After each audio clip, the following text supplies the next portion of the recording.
السلام علیکم دوستو، شہید کربلا پارٹ 8 جناب محمد بن حنفیہ اور امام علی مقام علیہ السلام کے درمیان مکالمہ۔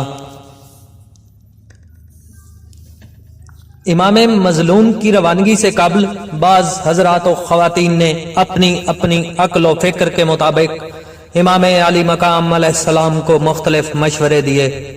مگر یہ عجیب بات ہے کہ آپ کو یہ مشورہ دیا گیا کہ مدینہ کو نہ چھوڑیں، یا کہا گیا کہ مکہ جو جائے امن ہے اس میں قیام کریں۔ یہ مشورہ بھی دیا گیا کہ طائف یا یمن کی طرف ہجرت کر جائیں، مگر یہ مشورہ کسی بیگانے عزیز یا کسی دوست نے نہیں دیا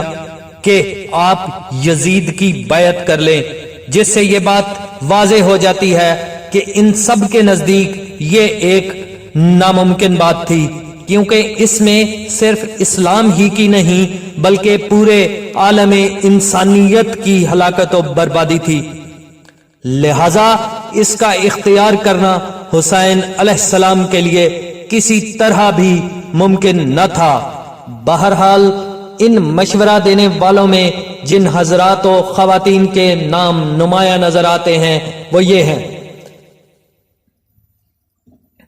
جناب محمد بن حنفیہ، عبداللہ بن عمر،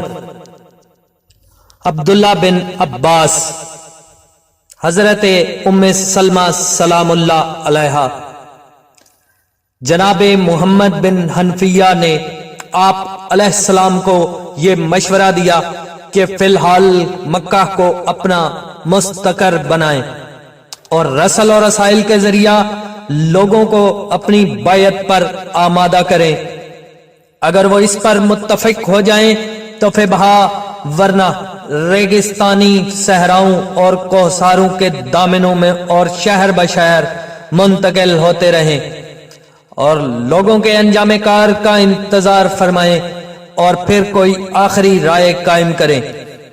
امام علی مقام علیہ السلام نے ان کے لیے جزائے خیر کی دعا کی اور اپنے اہل و اصحاب کے ساتھ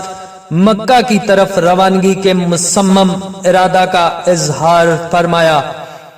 بعض روایات کی بنیاد پر جناب محمد بن حنفیہ کو فرمایا: تمہارے لیے کوئی حرج نہیں کہ یہیں مدینہ میں ٹھہرے رہو اور ان مخالفین کی نگرانی کرو اور مجھے تازہ حالات کی اطلاع دیتے رہو۔ اس کے بعد ان کے نام وہ وصیت نامہ تحریر فرمایا۔